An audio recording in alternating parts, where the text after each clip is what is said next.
여러분은 지금 칠레 북부의 아타카마 사막에 있습니다. 지구상에서 가장 건조한 곳 중 하나죠. 하지만 이 사막에는 아름다운 비밀이 있어요. 3년에서 5년마다 갑자기 꽃이 만발하기 시작하거든요. 이곳은 꽃피는 사막이라고 불릴 정도로 유명합니다. 씨앗들은 땅속에서 약간의 비를 기다려요. 사막에 충분한 물이 생기면 약 200종의 꽃들이 피어납니다. 아타카마의 누런 모래가 보라색, 흰색, 녹색, 분홍색으로 변하죠. 사막에서 볼 수 있는 또 다른 신비로운 현상은 모래폭포예요. 바람이 협곡의 가장자리로 많은 모래를 가져오면 아래로 떨어지기 시작합니다. 이 효과를 100배 증폭시키면 사우디아라비아에 있는 것 같은 모래폭포가 생겨요. 정말 나이아가라 폭포 같아요. 물은 한 방울도 없어요. 지역 주민들은 이 현상이 모래폭풍이 임박했음을 경고한다고 말합니다. 엘프링 혹은 픽시링이라고 알려진 요정의 고리는 초원과 숲이 우거진 지역에 버섯이 신비로운 원형으로 자라는 현상이에요. 왜 요정의 고리가 거의 완벽한 원형인지에 대해서는 많은 논쟁이 있어요. 어떤 미신에 의하면 요정들의 춤이 땅을 태워 버섯이 빨리 자라게 하는 것이라고 해요. 남부 인도에서 2001년 7월과 9월 사이 사람들은 역사상 기록된 가장 이상한 기상현상 중 하나를 목격했습니다. 붉은 비가 내렸어요. 전형적인 폭풍우라고 생각했던 것이 많은 사람들을 충격에 빠뜨렸어요. 비의 색깔은 옷에 물을 들일 정도로 밝았어요. 녹색, 노란색, 갈색, 그리고 심지어 검은색 같은 다른 색깔도 있었습니다. 우기가 한창일 때 붉은 비가 내리기 시작했고 몇 주 동안 주기적으로 내렸어요. 연구원들은 이 특이한 비가 먼지나 녹조에 의해 색깔을 띠게 된다는 걸 발견했어요. 그러니까 이 비를 맛보려고 하지 마세요. 과학자들은 어떻게 녹조가 하늘 위로 올라갔는지 완전히 알지 못합니다. 그래서 이런 현상은 더욱 불안하게 느껴져요. 노르웨이 중부 시골 헤스달렌 계곡 위에 사는 사람들은 종종 하늘을 가로지르는 흰색, 노란색, 빨간색에 떠다니는 불빛을 목격합니다. 그 불빛은 낮과 밤에 모두 나타나며 80년대에는 한 주 동안 15번에서 20번 발견된 적도 있어요. 헤스달렌의 빛은 몇 초 동안 지속되지만 때때로 1시간 이상 지속될 수도 있어요. 불빛은 떠다니거나 심지어 흔들리는 것처럼 움직여요. 어떤 과학자들은 이 불빛의 원인이 이온화된 철분 먼지 때문이라고 믿고 또 어떤 과학자들은 나트륨, 산소, 수소를 포함하는 연소 때문이라고 해요. 또 어떤 사람들은 미확인 비행물체라고도 주장합니다. 스노우 도넛은 가장 보기 드문 기상학적 광경 중 하나인데 그 현상을 위해서는 완벽한 기상 조건이 필요하기 때문이에요. 로키 산맥과 같은 눈 덮인 산간 지역에서 발견되고 바람, 온도, 눈, 얼음, 습기가 모두 적합할 때만 우리가 이 경이로운 고리들을 목격할 수 있어요. 땅에 젖은 눈의 얇은 층이 필요해요. 그 층 아래에는 얼음이나 가루, 눈이 있어야 합니다.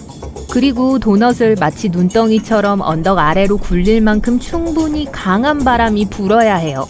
일단 구르기를 멈추면 야구공 크기이거나 자동차 타이어만큼 클 수 있어요.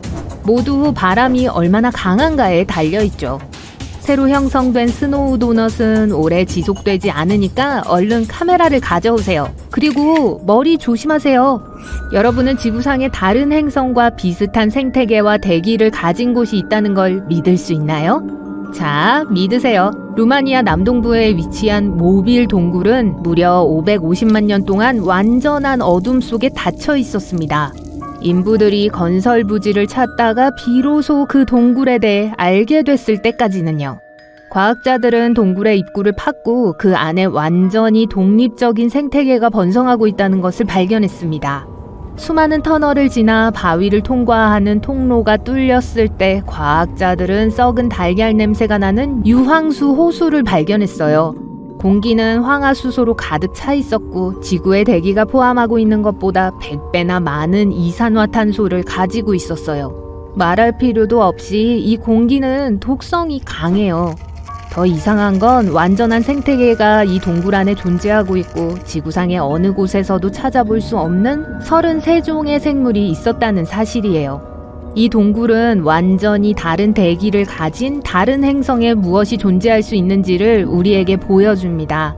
이런 곳이 아무도 모르게 지금까지 지구에 존재해왔다는 사실이 믿기 힘들 정도예요. 이 나무들 좀 보세요. 인도 고무나무예요. 이 나무의 튼튼한 뿌리는 지하가 아니라 표면에서 자랍니다. 특수한 틀과 고정장치의 도움으로 사람들은 이 뿌리가 자라는 방식을 조절하는 법을 배웠어요. 나무가 작은 구덩이 옆에 있다고 가정해보세요. 이 구덩이의 한쪽 끝에서 다른 쪽 끝까지 다리를 만들어야 해요. 자라나는 나무 뿌리를 필요한 방향으로 향하게 하세요. 시간이 지남에 따라 뿌리가 땅속으로 침투하여 끝없는 폭우 속에서 튼튼해집니다. 다리 하나를 만드는데 약 15년이 걸려요. 여기 생명의 나무라고 불리는 또 하나의 놀라운 나무가 있습니다. 바레인의 사막에서 자라요. 그 나무는 수킬로미터의 모래에 둘러싸인 이 모래 언덕 위에 400년 이상 서 있었어요. 이곳은 굉장히 덥고 습기도 없어요. 그럼에도 불구하고 그 나무는 녹색잎이 있고 계속해서 자랍니다. 지금까지 과학자들은 그 나무가 어떻게 수분과 영양분을 얻는지 아직 알아내지 못했어요. 주변에는 석유가 매장된 곳만 있어요. 지역 주민들은 그 나무가 신성하다고 생각합니다. 생명의 마법과 자연의 힘을 보여주기 때문이죠. 일부 전문가들은 이 모든 것이 뿌리 덕분이라고 확신해요. 뿌리가 매우 깊어서 지하 수원에 도달할 수 있을 거예요. 지금 여러분은 밤새도록 몇 시간 동안 운전하고 있어요. 잠을 못 자서 정신이 몽롱해요. 차를 세우고 팔다리를 뻗기 위해 밖으로 나갑니다. 그리고 나서 하늘을 올려다보고 아름다운 일출을 봐요. 잠깐만요. 하늘에 태양이 3개 있어요. 눈을 비비지만 그대로예요. 하늘에는 여전히 3개의 밝은 태양이 있어요. 우리 태양이 3개로 분열된 게 아니에요. 태양이 2개 더 생긴 것도 아니에요. 이 현상은 선독이라고 불립니다. 주로 심한 서리 동안 발생해요. 하늘의 작은 얼음 결정이 빛을 휘게 하죠. 결과적으로 하늘에서 하나 대신에 3개의 밝은 점을 볼 수 있어요. 이 현상은 공식적으로 후광이라고도 해요.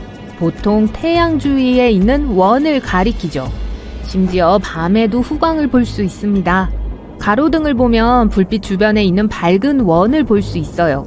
때때로 후광은 더 화려한 형태를 띨 수 있습니다. 만약 공기 중에 얼음이 많다면 빛이 훨씬 더 휘어져요.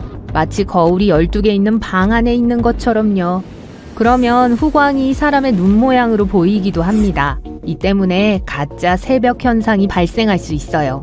지평선을 보고 있는데 새벽이 시작되고 태양의 가장자리가 나타나기 시작해요. 조금만 더? 그런데 잠깐만요.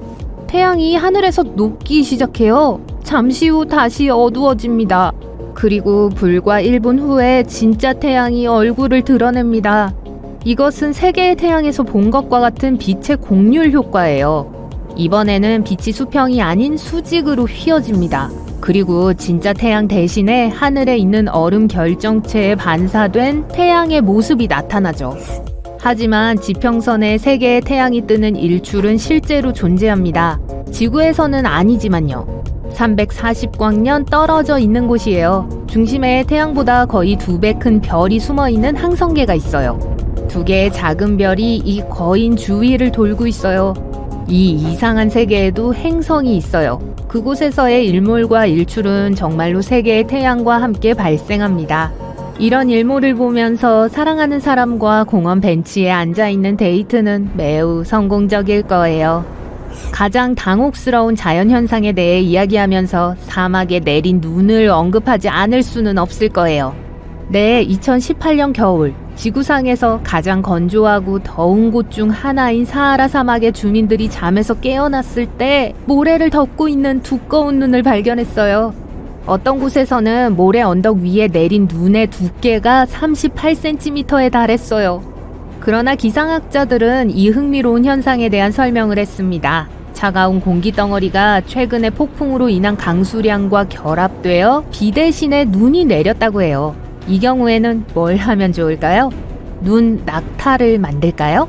낙타 혹은 하나 아니면 2개? 2009년 6월에 있었던 일입니다. 일본의 한 지역에서 주민들은 폭우가 쏟아진 후 놀라운 광경을 목격했어요. 사방에 물고기, 개구리, 올챙이 천지였어요. 들판, 도로, 잔디밭, 지붕에 이런 수생 생물들이 흩어져 있었습니다. 한 남자는 그의 트럭 주위에 13마리의 잉어가 있는 것을 보고 충격을 받았습니다. 그래도 차를 세우고 물고기 수를 세어봤네요. 아무도 이 기괴한 비가 어디에서 왔는지 확실히 모릅니다. 하지만 가장 그럴듯한 이론은 강력한 물 소용돌이가 이 생물들을 운반했다는 주장입니다. 소용돌이 휩쓸려 대기권 상층부로 올라간 후에 지상에 있었던 영문도 모르는 사람들에게 떨어졌다는 거죠. 선반 구름은 공상과학 영화에 나온 것처럼 보입니다. 이 구름은 따뜻하고 습한 공기가 뇌우를 동반한 상승 기류에 갇힐 때 형성됩니다. 이 불길한 모습의 그룹은 종종 폭풍이 오고 있다는 것을 의미합니다. 뇌우가 지나간 후 솜 같은 뭉게구름 위로 무지개구름이 나타납니다. 뭉게구름은 낮은 고도에 있는 구름입니다. 보통 약 1829m 상공에서 떠다니죠. 구름 안에 수증기가 응축되면 그 결과 생기는 물방울은 프리즘처럼 작용합니다. 그래서 구름 위에 여러 색깔의 모자를 만들죠.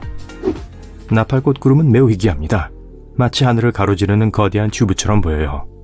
비교적 낮은 고도에서 965km 이상에 걸쳐 있기도 합니다.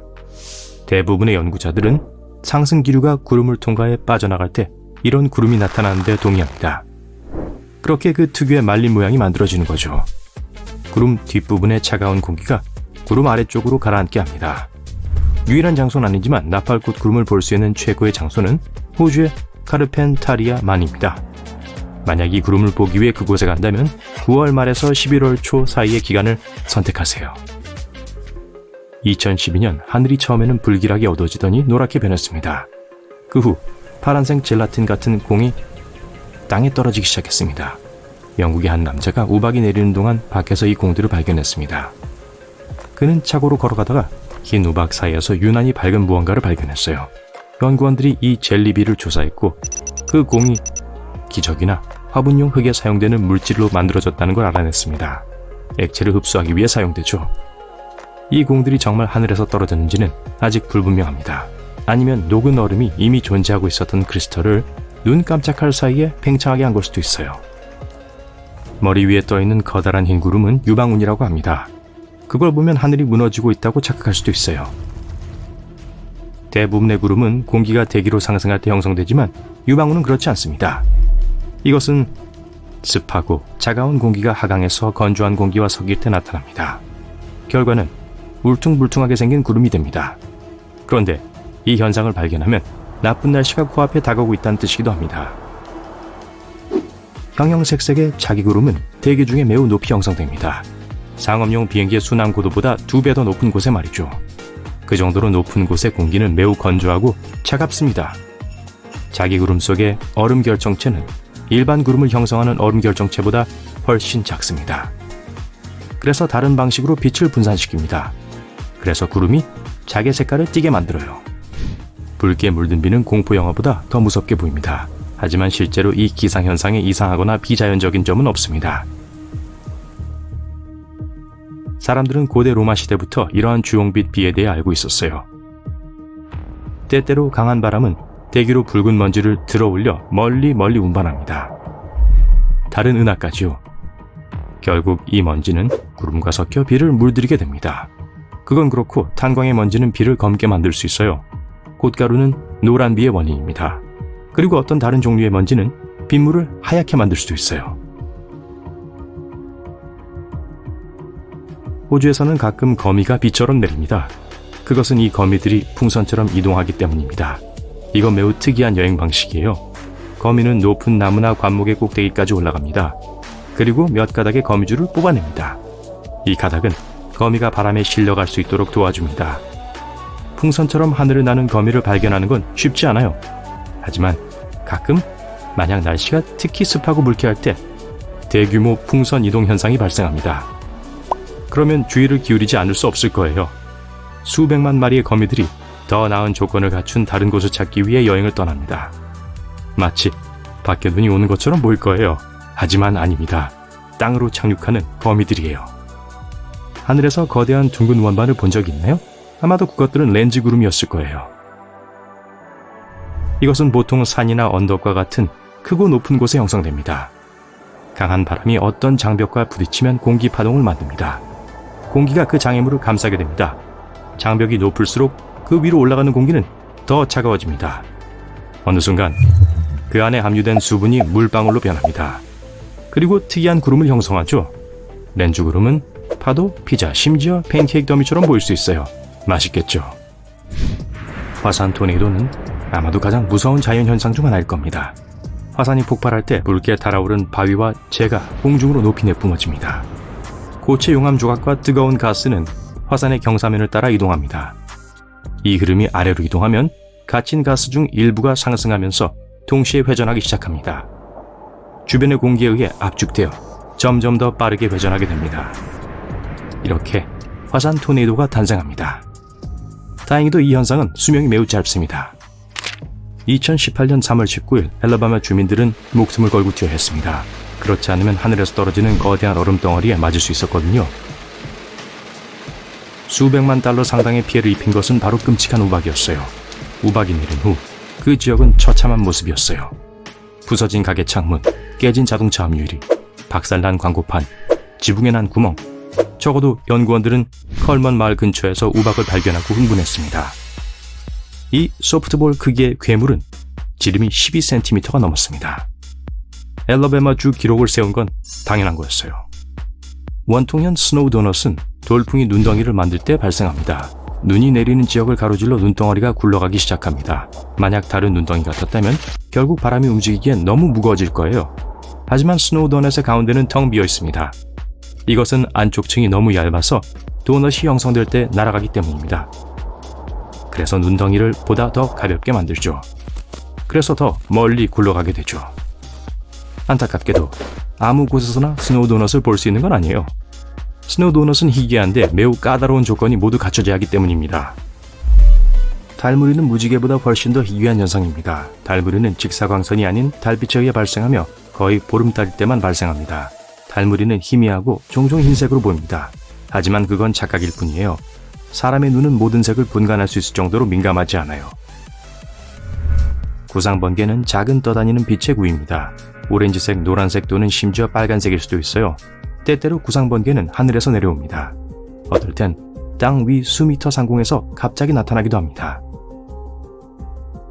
구상번개는 열을 방출하거나 소리를 내지 않아요. 물체에 튕길 수도 있습니다. 만약 TV 같은 전기적인 것과 접촉하면 보통 유황 냄새를 남기고 조용한 팝 소리를 내며 사라집니다. 하지만 구상번개는 불을 내거나 폭발할 수도 있어요. 과학자들은 구상번개가 뇌우와 연관이 있다고 믿고 있습니다.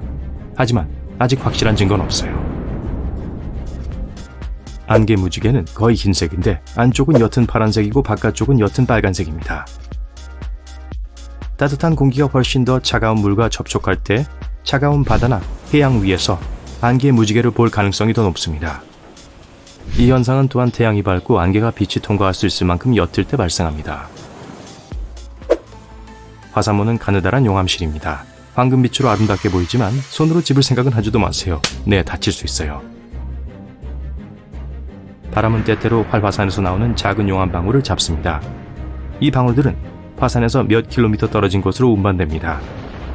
머리카락 용암이라고도 불리는 초박형 유리선으로 늘어납니다. 어떤 가닥은 길이가 2m까지 될 수 있어요. 2018년 3월 북부 네바다주의 하늘을 올려다본 사람들은 지금까지 가장 희귀하고 가장 기이한 구름을 목격했습니다. 그건 말굽 구름이었어요. 이런 소용돌이는 평평한 구름이 가장 따뜻한 상승 공기 기둥 위로 이동할 때 발생합니다. 이 공기는 인상적인 모양의 구름을 만들 뿐만 아니라 구름의 움직임에 약간의 회전력을 더해줍니다. 하지만 서둘러야 해요. 말굽 구름은 매우 금방 사라지는데 보통 몇 분 동안만 지속됩니다. 서리꽃은 북극해 어린 해빙이나 얇은 호수 얼음 위에 핍니다. 깨지기 쉽고 섬세한 얼음 결정체입니다. 이러한 구조는 온도 변화 중에 성장합니다. 얼음 표면에서 수분을 끌어내고 상승하면서 박테리아와 소금을 끌어올리죠. 남극 대륙에서도 서리꽃을 볼 수 있습니다. 하지만 이 결정체들이 자라는 곳에서 사람들은 실망스럽게도 서리꽃에 대해 거의 아는 바가 없습니다. 그래도 여전히 매우 아름다워요. 쉬운 척의 배와 20대의 비행기가 실종됐고 많은 사람들이 사라졌고 미지의 세력이 잠깐만요. 대본이 잘못됐네요.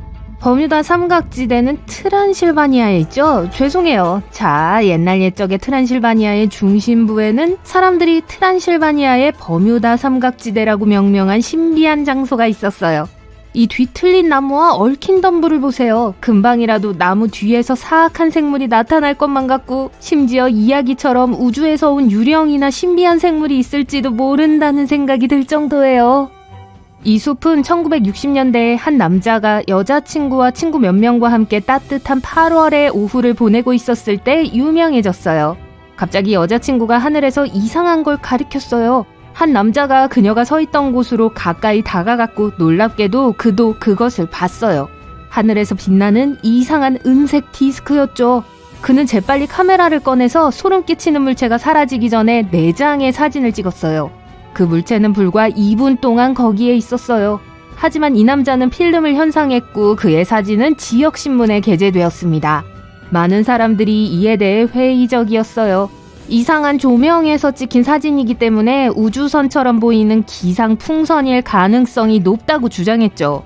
하지만 그날 숲 위의 하늘에는 기상풍선이나 비행선 그 어떤 물체도 보이지 않았습니다. 으스스하지 않나요? 이 지역의 캠프파이어 전설은 이것만이 아닙니다. 이 으스스한 장소의 어두운 깊은 곳으로 너무 깊숙이 들어간 사람들은 종종 돌아오지 못했다는 이야기가 전해지고 애초에 그 별명이 붙은 것도 그 이유라고 해요. 200마리의 양과 함께 숲으로 들어간 양치기가 있었어요. 그들은 다시는 발견되지 않았습니다. 사람들은 어느 날 사라진 5살짜리 소녀에 대한 이야기도 수군댔어요. 5년이 지난 어느 날 실종 당시와 똑같은 옷을 입은 채 하루도 늙지 않은 모습으로 다시 나타난 거예요. 숲에 들어갔다가 실종된 후 가까스로 돌아왔지만 심한 화상과 고열 등 이전에는 없던 건강 문제를 겪는 사람들이 있어요. 어떤 사람들은 지하 토양에 방사능이 높은 천연 우라늄이 많아서 그런 일이 일어났다고 확신했어요.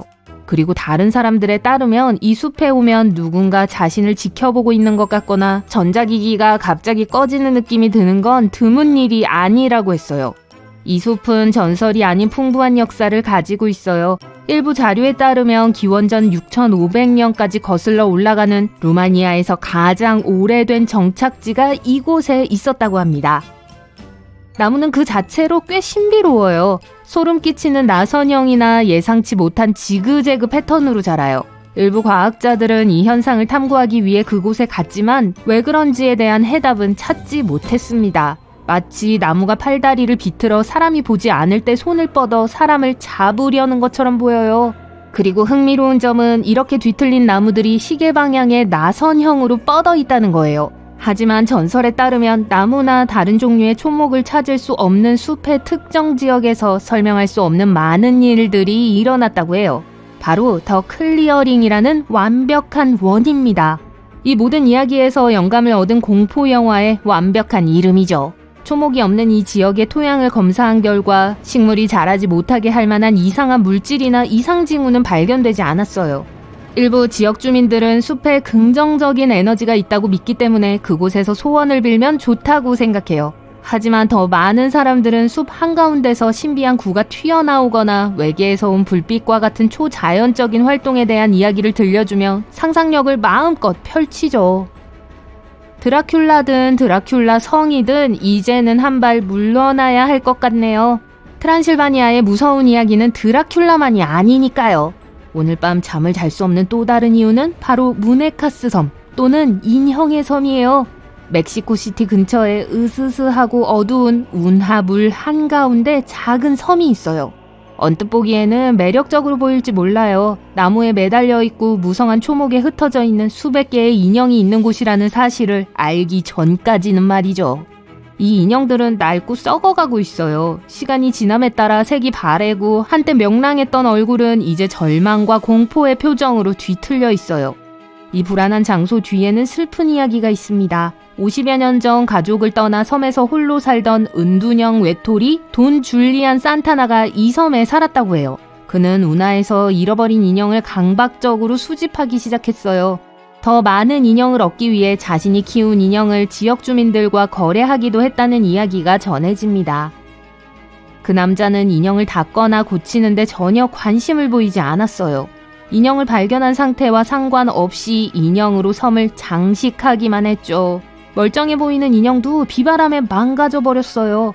밖에만 있는 것이 아니라 그의 오두막 안에도 이 무서운 인형들이 가득했어요. 많은 사람들이 이곳이 저주받은 곳이라며 두려워했어요. 하지만 인형이 섬을 지켜준다고 믿는 사람들도 있었죠. 런던 북쪽 교회로 이동하면 신비한 하이게이트 묘지를 만날 수 있습니다. 이곳은 고인을 위한 일반적인 안식처가 아니에요. 이 묘지에는 칼 마르크스와 더글러스 애덤스의 무덤을 비롯해 특이한 무덤이 많지만 그 때문에 방문객들이 이곳을 찾는 건 아닙니다. 사람들은 이곳에 뱀파이어를 포함한 온갖 종류의 으스스한 생물이 출몰한다는 전설 때문에 이곳을 찾아요. 네, 붉은 눈과 날카로운 송곳니로 무덤 위를 맴도는 그림자 같은 존재에 대한 이야기는 결코 지루할 틈이 없어요. 하지만 이곳이 항상 이렇게 으스스했던 건 아니에요. 19세기 중반에 조성된 이곳은 한때 무덤을 삼킬 듯이 무성한 초목과 무너져 내리는 비석들로 방치되어 있었어요. 하지만 이 전설은 1970년대에 이 묘지가 여러 공포 영화에 등장하면서 장소 자체와 함께 인기를 얻게 됐죠. 심지어 자칭 뱀파이어 헌터라고 자처하는 방문객도 있어요. 런던에서 차로 조금만 가면 플럭리라고 하는 평화롭고 매력적인 마을이 있어요. 적어도 첫눈에는 그렇게 보이죠. 사람들은 플럭리가 영국에서 가장 유령이 많이 나오는 마을이라고 수군대요.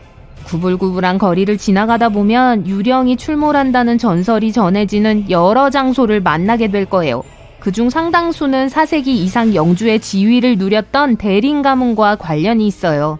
많은 건물에 있는 둥근 지붕의 창문에서 옛 정취를 느낄 수 있어요. 수백 년 전 대린경이 적에게 붙잡혔을 때 탈출했다는 전설이 전해져요. 이 창문 중 하나를 정면으로 뛰어넘었다고 하는데요. 이 대담한 행동을 기념하기 위해 저택과 마을의 모든 창문은 같은 스타일로 만들어졌어요. 저택은 1951년에 불타버렸지만 대린경의 탈출의 유산은 매력적인 플럭리 마을에 고스란히 남아있죠. 어떤 사람들은 플럭리가 소위 비명을 지르는 나무로 둘러싸여 있다고 말하는데 그곳에서 일어난 초자연적인 사건에 대한 많은 전설이 있어요. 이 숲에는 멋진 산책로가 있지만 솔직히 말해서 제 용기로는 낮에만 갈 수 있을 정도인 것 같아요. 그럼 구부러진 숲은 어때요? 폴란드 그리피노에 있는 이 숲은 소나무 400그루로 이루어져 있는데 줄기가 90도로 급격히 꺾인 다음 알파벳 J처럼 기묘하게 휘어져 있어요. 1930년대 초에 누군가가 이 나무들을 심었지만 어떻게 나무들이 모두 같은 곡선을 갖게 됐는지는 아직 명확하게 밝혀지지 않았어요. 한 과학자는 이것이 중력에 대한 전형적인 반응처럼 보인다고 말했습니다. 식물은 줄기가 중력과 수평을 이룰 때 스스로 방향을 바꿀 수 있는 특별한 메커니즘을 가지고 있어요. 따라서 이 나무들은 배나 가구를 달, 우리의 친근한 동반자죠. 크고 어둡고 차가운 우주에서 유일한 친구입니다. 일식이나 월식과 같은 달과 관련된 모든 사건들이 우리를 흥분시키는 것은 놀라운 일이 아니에요. 하지만 블랙문은 어때요? 블루문과 슈퍼문은요? 들어본 적 있으세요? 자, 제가 설명드리고 어떻게 그것들을 관찰할 수 있는지 알려드릴게요. 달력을 준비하세요. 지구와 달 사이의 거리는 38만 4,472km입니다. 직접 측정했어요. 그리 멀지 않은 것 같다고요? 하지만 대부분의 사람들은 이 거리를 매우 과소평가합니다. 여러분은 목성과 토성을 포함한 태양계의 모든 행성이 달과 지구 사이에 들어갈 수 있다는 거 알고 있었나요? 저도 믿을 수가 없어요. 달은 조석으로 지구에 잠겨 있습니다. 그래서 항상 우리에게 한쪽 면만 향하고 있어요. 달 주기에는 몇 가지 단계가 있어요. 사기 첫 단계죠. 태양이 우리가 볼 수 없는 달의 면을 비추기 때문에 달이 보이지 않는 거예요. 상현달은 밝은 부분이 점진적으로 많아지는 겁니다. 보름달은 태양이 우리가 볼 수 있는 달의 면을 완전히 비추는 단계예요. 하현달은 빛의 부분이 점차 줄어드는 거예요. 그러고 나서 또 새로운 달이 탄생해요. 그리고 모든 주기가 다시 시작되죠. 달 주기는 29.5일이기 때문에 2월이 아니라면 한 달 정도가 됩니다. 그런데 왜 이런 걸 설명하냐고요? 여러분이 블랙문을 더 잘 이해하도록 하기 위해서예요. 29개월 또는 2.5년에 한 번씩 일어나는 희귀한 천문학적 사건이죠. 이 용어는 점성가들에 의해 만들어졌기 때문에 천문학에는 존재하지 않아요. 비공식적이고 여러 가지 의미가 있어요. 블랙문은 한 달에 삭현상이 2번 발생하는 걸 의미할 수 있어요. 보통 한 달에 삭은 한 번뿐이기 때문에 2번은 드문 현상입니다. 이것은 달의 주기와 지구의 연간 주기 간의 작은 차이 때문에 일어나요. 윤년 같은 거죠. 블랙문은 또한 다른 것을 의미할 수 있어요. 예를 들어 보통 한 계절에 3번의 새 달이 있어요. 기본적으로 30일에 한 번씩 새로운 달이 떠요. 하지만 만약 4번이 뜬다면 세 번째 새 달이 블랙문이에요. 또한 더 드물게 쓰이는 의미도 있어요. 예를 들어 어떤 사람들은 새 달이나 보름달 없는 2월을 가리키기도 해요. 이것은 19년에 한 번 정도 일어납니다. 하지만 블랙문이 왜 그렇게 특별할까요? 달은 보통 삭 동안 하늘에 완전히 숨겨져 있어요. 하지만 블랙문 동안 달의 어두운 실루엣을 볼 수 있습니다. 그걸 보려면 도시에 불빛이 없는 좋은 장소를 선택해야 할 거예요. 대도시에 산다면 망원경 없이는 거의 볼 수 없을 거예요.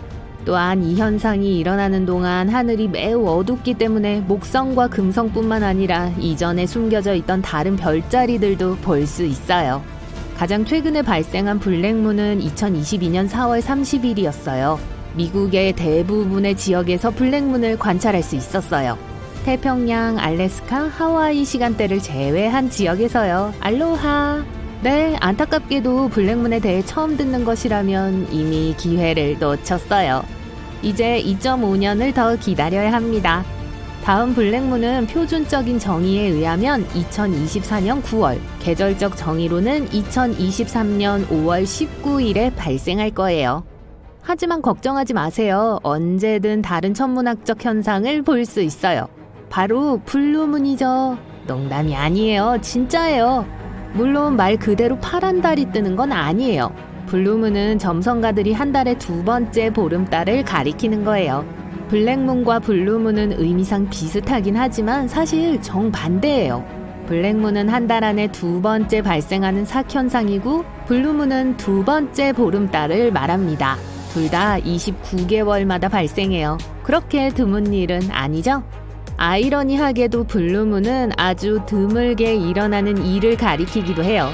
민속학자 필립 히스코크는 블루문이라는 용어의 달력적 의미가 1937년 메인 농사력에 의해 처음 발명되었다고 추측합니다. 또 다른 흥미로운 천문학 사건은 슈퍼문이에요. 망원경을 준비하고 언덕을 찾아보세요. 유난히 밝고 큰 달을 볼 수 있을 거예요. 영화에서나 볼 수 있는 것처럼요. 슈퍼문은 정확히 무엇을 의미할까요? 아시다시피 달은 지구 주위를 원형 궤도로 돌지 않습니다. 궤도는 타원형이에요.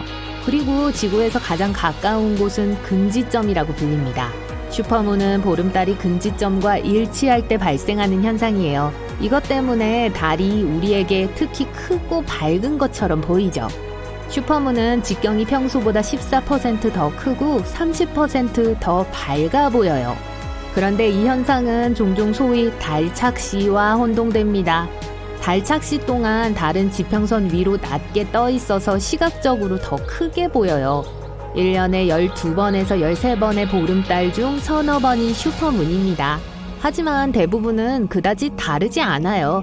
차이를 전혀 발견할 수 없을 정도로요. 가장 흥미로운 건 희귀한 대형 슈퍼문이에요. 이 기간 동안 달은 실제로 커져요. 가장 최근의 주요 슈퍼문은 2016년에 발생했습니다. 안타깝게도 큰 규모의 슈퍼문은 드물고 18년에 한 번 정도 발생해요. 다음 대규모 슈퍼문은 2034년에나 일어날 거예요. 하지만 작은 규모의 슈퍼문은 꽤 자주 관찰할 수 있어요. 2022년에는 6월 14일과 7월 16일이었어요. 마이크로문이라고 불리는 정반대 현상도 있습니다. 무슨 의미인지 이미 짐작했을 거예요. 그것은 보름달이 지구에서 가장 먼 지점에 있을 때 발생합니다. 이 지점을 원지점이라고 해요. 2020년에 마이크로문은 6월 29일에 있었어요. 2023년에는 1월 7일, 2월 5일, 그리고 8월 16일에 관찰할 수 있을 거예요. 물론 이 사건들을 일일이 따를 필요는 없어요. 대부분의 사람들은 월식과 일식에 더 관심이 있어요. 그런데 여러분도 이 둘을 서로 혼동하는 사람 중 한 명인가요? 직접 테스트해보세요. 비디오를 일시 중지하세요. 일식과 월식이 무엇을 의미하는지 설명해보세요. 여러분의 설명과 정확한 정의를 비교해보겠습니다. 준비됐나요? 좋아요. 일식은 달이 태양을 완전히 또는 부분적으로 가리는 현상이에요. 일식은 달 자체가 보이지 않는 삭 동안에만 가능해요. 많은 사람들은 일식이 믿을 수 없을 정도로 드물다고 생각하지만 그건 사실이 아니에요. 월식은 달이 지구에 의해 드리워진 그림자에 완전히 또는 부분적으로 놓이는 현상입니다. 월식은 달의 근접성이 궤도의 접속점에 있는 보름달 동안에만 일어날 수 있어요. 정답을 맞히셨다면 잘했어요. 그렇지 않더라도 걱정하지 마세요. 많은 사람들이 이 두 가지를 혼동합니다. 2022년 부분일식은 10월 25일에 일어날 거예요. 유럽, 남아시아와 서아시아, 북아프리카와 동아프리카, 그리고 대서양에서 보일 거예요. 제가 언급했듯이 개기일식은 많은 사람들이 생각하는 것만큼 드물지 않지만 문제는 항상 지구의 어느 지역에서나 볼 수 있는 것이 아니라는 점이에요. 그래서 개기일식을 보고 싶다면 반드시 달력을 확인하고 지구의 어느 지역에서 볼 수 있는지 알아보세요. 그리고 특수환경도 잊지 마세요. 하지만 월식은 훨씬 더 자주 일어납니다. 부분월식은 거의 매달 일어나요. 하지만 2022년 개기월식은 11월 7일에서 8일 밤에 있을 거예요. 아프리카를 제외한 거의 모든 지역에서 볼 수 있어요. 얼룩말들이 월식을 좋아하지 않는다고 들었어요. 달은 정말로 매혹적인 위성이에요. 그냥 작은 바위 덩어리라고 생각할지도 모르지만요. 하지만 달과 관련된 흥미로운 사건들이 많이 있어요. 희귀한 달 현상을 본 적이 있거나 보고 싶으신가요? 다른 희귀하고 경이로운 천문학적 사건은요? 꼭 댓글로 알려주세요.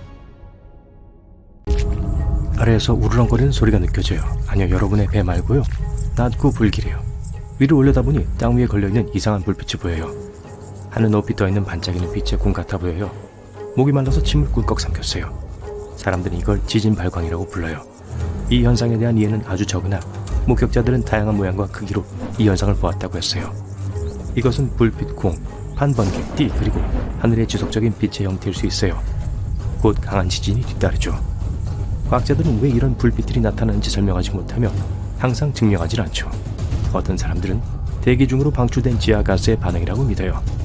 아니나 다를까 지진이 시작돼요. 운이 좋네요. 하지만 예상보단 강하지 않군요. 땅은 흔들리지만 균형을 유지할 수 있을 정도네요. 시작과 동시에 갑자기 멈춰서 여러분은 집으로 걸어가요. 집에 가는 길에 섬광을 보고 채찍 휘두르는 소리가 들려요. 번키가 방금 여러분이 서 있던 곳 근처에 홀로 있던 나무를 강타했어요. 불이 붙었고 불기둥이 하늘로 치솟고 있어요. 아직도 비는 오지 않고 불기둥은 점점 더 커져요. 여러분은 불 토네이도 같은 것에 대해 들어본 적이 있나요? 이런 현상은 기압의 차이로 바람이 지면 가까이의 원안에 갇힐 때 발생해요. 이런 작은 토네이도는 보통 쉽게 알아차릴 수 있죠. 작은 돌무더기, 먼지, 모래, 그리고 나뭇잎들이 공중으로 솟아오르고 빠른 원을 그리며 날기 시작해요. 하지만 그러다가 만약 근처에 화재의 근원이 있다면 깔때기가 불을 잡아 풀무처럼 더 강하게 불 수 있어요. 불길이 빙글빙글 돌면서 점점 더 높아지다가 결국 소용돌이 치고 불타는 탑을 만들어요. 다행히도 불 토네이도는 수명이 짧고 보통 큰 피해를 입히지 않아요. 하지만 저 나무 밑에서 폭풍을 피하려고 하지 마세요.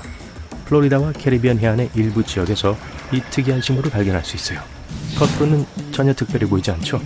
회색 몸통, 녹색잎, 그리고 작은 사과와 비슷한 과일.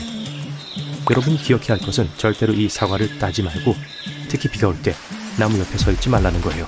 이건 세계에서 가장 위험하다고 알려진 만치니 나무예요. 몸통, 나무 껍질, 나뭇가지 그리고 열매에는 독이 있는 액이 들어있어요. 이 부식성 산성 액체 한 방울이면 피부를 해칠 수 있어요. 많이요. 나무가 이 액을 분비할 수 있어요. 그리고 만약 실수로 이걸 만졌다면 손에 화상을 입을 위험이 있어요. 비가 오면 물방울이 나무에서 떨어지고 독과 섞여요. 또 물이 나무 껍질에서 튀어 피부에 묻을 수 있어요. 그래서 근처에 서 있으면 안 돼요. 주변에 자라는 다른 관목이나 버섯은 거의 없고 동물들은 이 나무들을 피하고 사람들은 이걸 자르지도 않고 과일을 따지 않아요. 이 나뭇가지로 모닥불을 피울 수 없어요.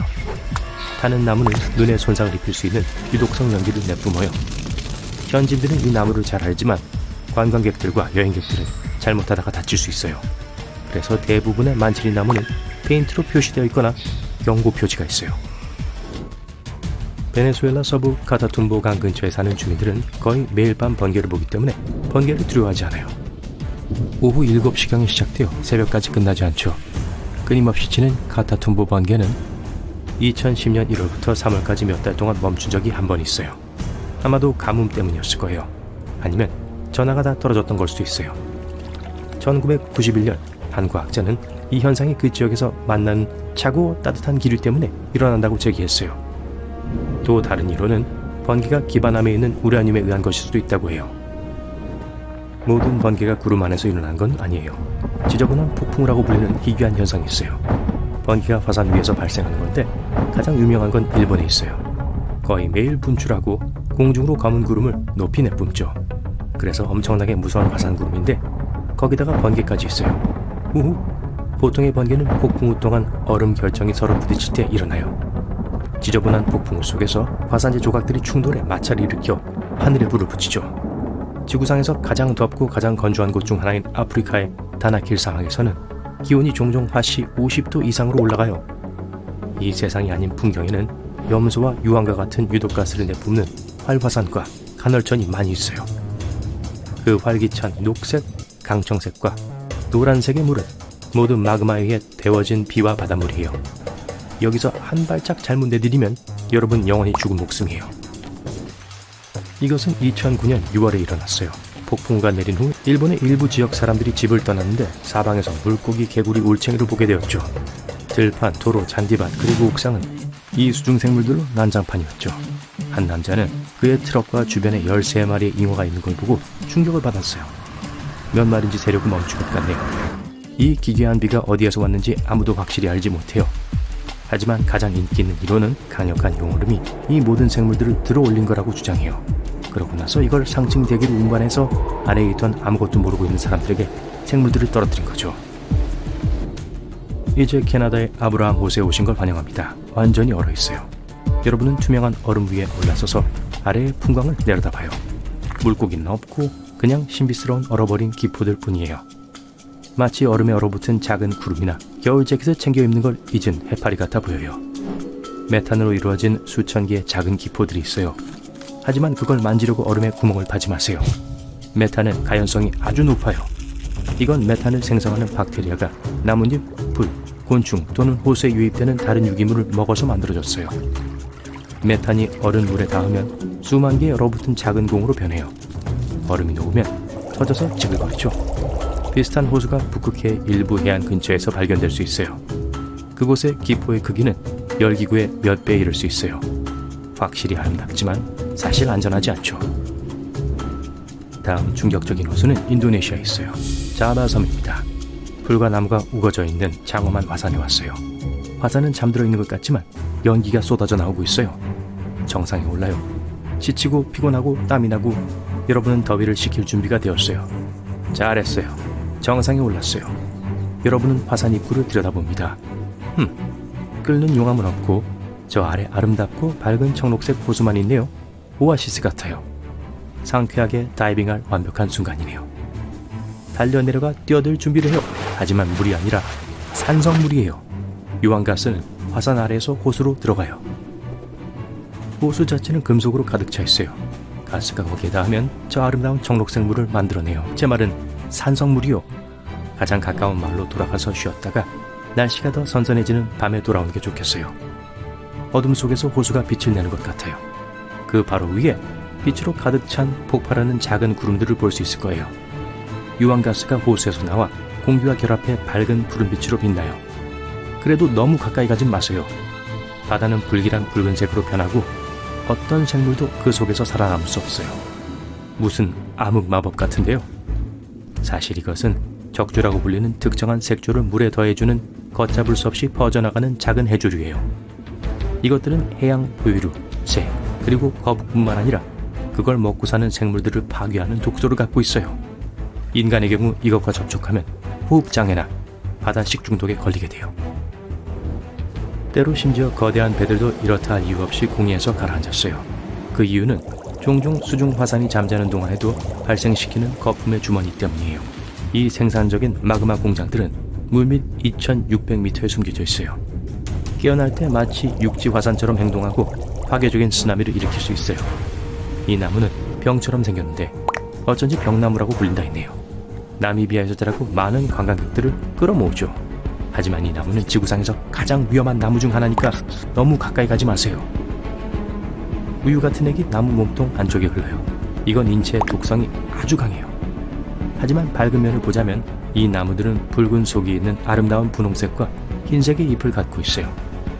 우주 서쪽에 한때 감옥으로 사용되었던 나무가 자라고 있어요. 오랫동안 바오밥 감옥나무 안에는 범죄자들을 위한 감방이 존재했었어요. 보통 사람들은 임시로 하룻밤만 그곳에 머물렀어요. 그 후 최종 목적지로 옮겨졌죠. 이 감옥은 1500년도 훨씬 전에 지어졌고 오늘날까지 완벽하게 보존되어 있어요. 이곳을 찾는 관광객들은 안을 살짝 볼 수 있어요.